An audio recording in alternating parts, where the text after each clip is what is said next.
trying to sit across the table from Xi Jinping. Give me the hard questions. LGBTQ. What's up? You heard me? I actually didn't. LGBTQ. Yep, what about it? Yeah, you just said there was nothing about transgender. Yeah, so how about this? I give you the mic, and we hear what you have to say. And then I'm going to answer you, and you'll hear what I have to say, what everybody else here has to say. Does that sound like a good deal? I don't need a mic. Yes. I can speak louder. Well, stand up, tell me your name, and state your question.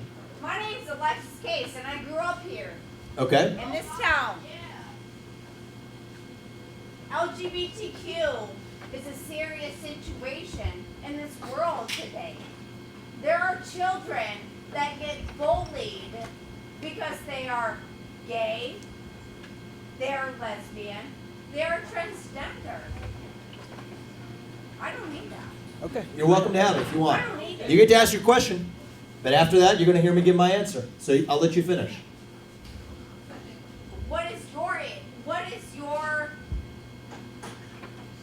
stance on LGBTQ? Good. Thank you for your question. I'm going to answer it. I'm going to go into a level of depth that I don't usually go into on a campaign trail, but I'm going to do it because you asked the question. You deserve an answer. LGBTQIA, there's so many letters, they've just added a plus at the end. That's where we are now. What's going on? So the same movement, because if we're going to call that one thing, let's play it fair.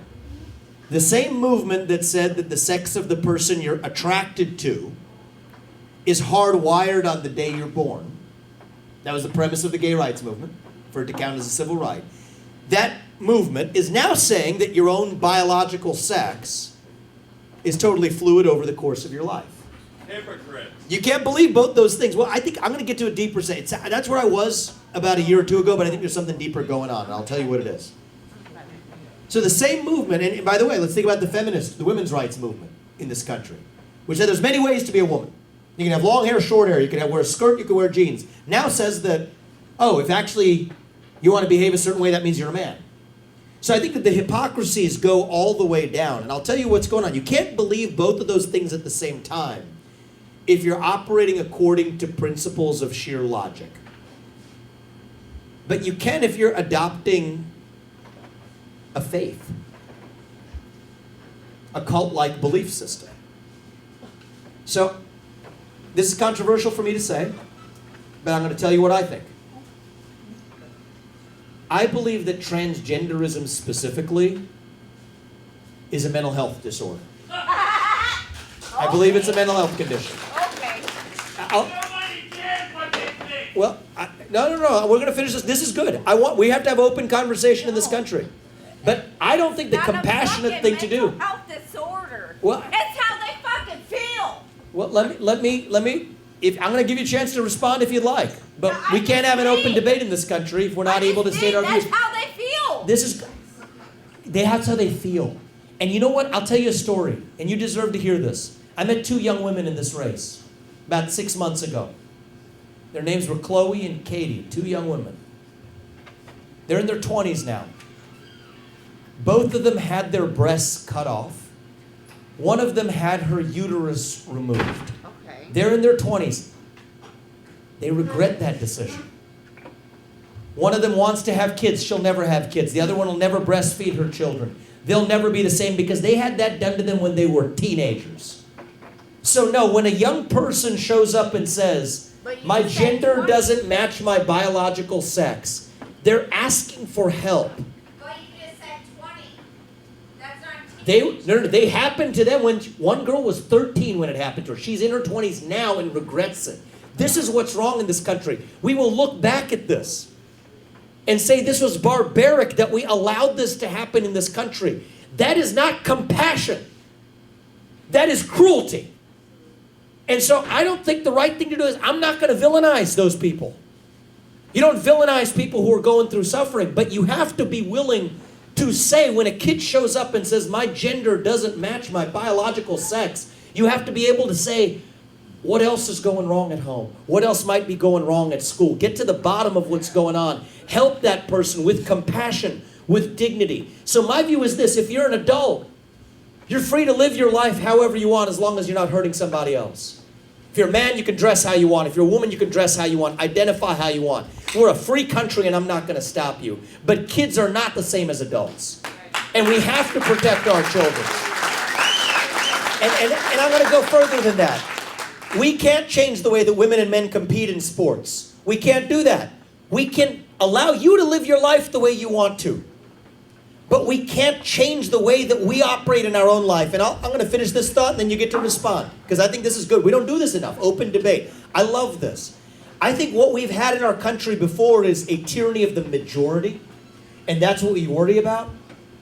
But right now we don't have a tyranny of the majority. What we have in this country right now is a tyranny of the minority. That's what we have right now, a tyranny of the fringe minority that tells you to shut up, sit down, and do as you're told. No, we have to stand for what is true. And so I promise to you, you will have a chance to respond. I'm going to keep my promise. You tell me. This is good. We don't do this enough in our country anymore. Open conversation. Tell me. I was a child when I knew that I was gay.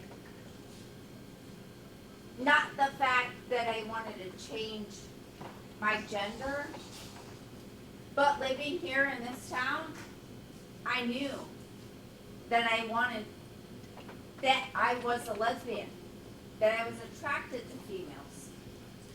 And you know what's But I had to hide it. And when did you grow? When was that? In the 90s?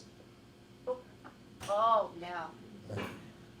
Let's see, I came out when I was 19, so I was born in 1983. So I think where we are now, we're in the similar generation. I think things today aren't what they were. I grew up in Ohio in the 1990s, and we're in a different place today. And I think this could be a very productive conversation. I don't get to do this in the campaign trail often, where we all are in our own echo chambers and silos. So it's good for us to talk to each other. I like that. Something funny's happened, I think, in the last few years in this country with the civil rights movement. It's right when we get to closest to the promised land of true racial equality that we then start obsessing over systemic racism. It's right when we get to the point in our national history where whoever you are, you can marry who you want, where you want, if you want, whatever gender they are, that we start then obsessing over the sexual identity revolution. You know what's actually funny right now is many people who are lesbian or gay are being taught to say that, hey, if you're a woman attracted to a woman, you're not a woman, you're a man. So that's the transgender movement. The L and the G, first of all, don't have that much to do with each other. The G and the T don't have as much to do with each other. But we're clubbing all of these things up to create more division. I hate the term persons of color. You want to know why? You take 100 different cultures, combine them into one thing that's designed to be opposed to this other thing we call white. And so the way I view this is, you are free to live your life the way you wish to, as long as you don't hurt anybody else in return. And I'm free to do the same thing too. But that doesn't mean we change the way men and women compete in sports. That doesn't mean we change the way men and women, I don't think that just because you identify as a man doesn't mean that you're entitled to a trophy. Do you agree with me on that? That's different. You agree with me on that? I get you. I get you. You agree with me on that? All right. I get you. That's different. Because men shouldn't be swimming with women in women's sports competitions. Thank you. I appreciate that. That's different. That's what I'm talking about, right? 100%, And so that's what I'm saying is it's not all the same thing, right? And so we got to respect people and treat them with dignity. Every one of us is different. But all I'll say is kids aren't the same as adults, and if we can agree on that, then I think we at least made some progress tonight and we'll have a step forward. So thank you. I appreciate that. And I respect her for asking that. That takes courage to stand up and be the only. You know what? I'll tell you this. When you're the only person in a room, and I'll come to you next, when you're the only person in a room who believes what you do, I will always tell you, stand up and say it. That's how we're going to get this country back, is actually all of us starting to speak openly again. And that's how we're going to get this country back. And I love your shirt. She's got an American flag, so you get the next question.